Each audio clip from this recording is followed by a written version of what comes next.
Buenas tardes, nosotros vamos a presentar los diferentes tipos de problemas que se hicieron en la sesión 1 y en la 3. Los integrantes son Fanny Vallejos, Natalia Erazo, yo, Ronnie Becerra y Juan Cusco. Los problemas a efectuarse en la sesión 1 serán problemas número 1 y número 3. Y de la sesión 3, problemas número 1, 2 y 6. Bueno, buenas tardes, mi nombre es Juan Carlos Cusco Romero y a mí me tocó exponer el problema 1 de la sesión número 1. Bueno, a continuación le vamos a leer el problema. Un automóvil está parado ante un semáforo, después viaja en línea recta y su distancia con respecto está dada por la ecuación xt igual a bt al cuadrado menos ct al cubo, en donde tenemos los valores que b es igual a 2,40 metros sobre segundos al cuadrado y c es igual a 0,120 metros en segundos al cuadrado. A continuación resolveremos el literal A, que nos pide hallar la velocidad media del auto entre el intervalo de t a 0 a t igual a 10 segundos. Bueno, aquí primeramente debemos hallar el desplazamiento en t a 0 y como sabemos, reemplazando en la ecuación nos daría 0 el primer desplazamiento. Y el segundo desplazamiento reemplazaríamos el tiempo de 10 segundos, en donde el desplazamiento nos da 120 metros sobre segundos. Y para la ecuación de la velocidad media es desplazamiento final menos desplazamiento inicial sobre el intervalo de tiempo. Y como sabemos, el desplazamiento final es 120 y el inicial nos dio 0, y el tiempo final es 10 y el inicial es 0. La velocidad media, por ende, nos da 12, metros sobre segundo.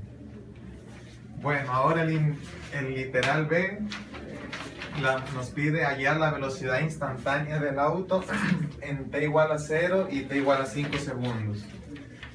Aquí tenemos que hallar aquí la velocidad, la derivada del desplazamiento en el tiempo. Debemos aplicarle a la ecuación que tenemos aquí. Entonces aplicamos a derivada, bajamos el 2bt y 3ct al cuadrado nos quedaría. Y aquí ya derivada la ecuación podríamos reemplazar ya los datos dados, que son t igual a 0 y t igual a 5 segundos. Por ende, reemplazando t igual a 0, la primera velocidad nos daría 0, 0, 0. Y la segunda velocidad, reemplazando t igual a 5 segundos, nos daría 15 metros sobre segundos, reemplazando en la ecuación. Y los resultados serían t igual a 0, velocidad igual a 0, y t igual a 5, velocidad igual a 15 metros sobre segundos. Bueno, y ahora el literal C nos dice cuánto tiempo después de arrancar el automóvil vuelve a detenerse. Bueno, aquí...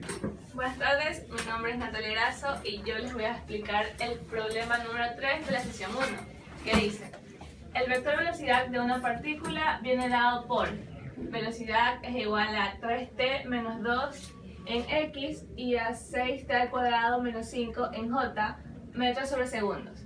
Y nos pide que determinemos la aceleración de la partícula en un tiempo igual a 4 segundos. Entonces, como sabemos que la aceleración es la derivada de la velocidad con respecto al tiempo, vamos a derivar las componentes en x y las componentes en y. Derivando nos sale que la componente en x es 3 y la componente en y es 12t. Luego reemplazamos en nuestra ecuación el tiempo de 4 segundos y nos queda que la aceleración es igual a 3 en x y 48 en y metros sobre segundos cuadrados. Buenas tardes, mi nombre es Fanny. De la sesión 3 vamos a realizar el problema número 1. Los frenos de un automóvil se aplican haciendo reducir la velocidad a una tasa de 10 metros por segundo al cuadrado. Sabiendo que el coche se detiene en 100 metros desde su posición de origen, determinar a la velocidad del auto inmediatamente antes de aplicar los frenos.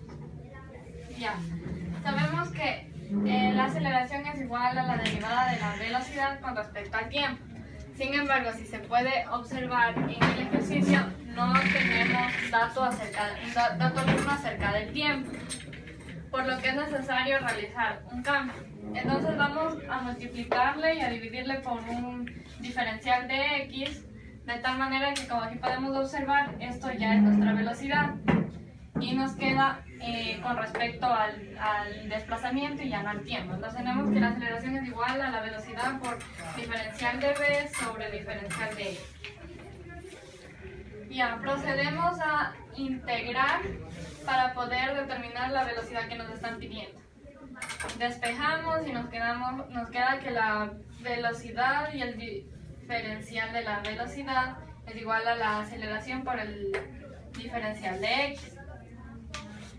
Como podemos ver en el gráfico, vamos a hacer nuestro sistema de referencia a esto, por lo tanto nuestra posición inicial va a ser 0 y la velocidad inicial es la que se va a determinar. Entonces procedemos a integrar, por lo tanto nos queda velocidad al cuadrado sobre 2 y nos queda que hay que evaluar la velocidad final, la velocidad inicial y lo mismo al lado. Procedemos de ahí a despejar la velocidad inicial, nos queda negativa y por lo tanto el resultado nos tendría que salir negativo, pero si tenemos en cuenta el ejercicio nos está diciendo que se reduce la velocidad y nuestra aceleración es 10 metros por segundo al cuadrado, significa que este empieza a desacelerar, por lo tanto va a ser negativo y con el negativo que tenemos aquí se va a ir el signo y nos va a quedar positivo. Entonces reemplazamos 2, los 10 metros por segundo que es dato y nuestra posición final que nos está diciendo en el tiempo que se detiene en 100 metros y reemplazamos y tenemos la velocidad antes de que se apliquen los frenos o antes que se detenga, que sería nuestra velocidad inicial. Y al literal B nos dice el tiempo requerido para que el coche se detenga. Ahí podemos aplicar una de las fórmulas utilizadas en el movimiento rectilíneo uniformemente variado, que nos dice que la velocidad final es igual a la velocidad inicial más la aceleración por el tiempo. Como nos está diciendo el tiempo en el que el coche se detiene, significa que nuestra velocidad final, como está en el gráfico. Buenas tardes, yo soy Rodney Becerra y de la sesión 3 yo haré el problema 6. Dice, el movimiento de una partícula viene dado por la expresión x igual t al cubo menos 9t al cuadrado más 24t menos 8, donde x y t se expresan en metros y segundos respectivamente. Determinar a, el tiempo para el cual la velocidad es 0. Como nosotros sabemos, la velocidad es la derivada de la posición con respecto al tiempo, nos dan la posición. Entonces, ¿qué es lo que hacemos? Derivamos. Al derivarlo, nos dicen cuando la velocidad es 0. Eso indica que esta velocidad va a ser 0. Lo igualamos a 0 y nos da 2 tiempos. ¿Qué indican estos 2 tiempos? Que en el tiempo 2 la partícula, su velocidad fue 0, luego continuó y luego en el tiempo 4, pues nuevamente su velocidad fue 0. Continuamos. La posición cuando la aceleración es 0. Ya. Como nosotros sabemos, la aceleración es la derivada de la velocidad con respecto a un tiempo. Entonces, usamos la velocidad, la ecuación de la velocidad y la derivamos.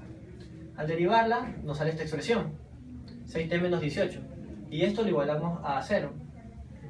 Y hacemos los cálculos respectivos y nos sale que es un tiempo 3 segundos. Entonces, como nos pide la posición cuando la aceleración es 0, reemplazamos la 3 en la ecuación. Haciendo los cálculos respectivos nos sale que la posición es 10 metros. Continuamos. C, la distancia total recorrida cuando la aceleración es 0. Ya, entonces, ¿qué sabemos? Que en un tiempo 0, su tiempo inicial va a ser de menos 8 metros. Ya, y como nos dice la aceleración es 0, nos está pidiendo la posición cuando es en 10 metros. Cuando ahí fue 0, es la posición de la distancia. Entonces, ¿qué hacemos? La distancia total recorrida es posición final menos inicial. Reemplazamos, sería 10 menos 8 y nos sale que la distancia total recorrida es 18 metros. Gracias. Buenas tardes.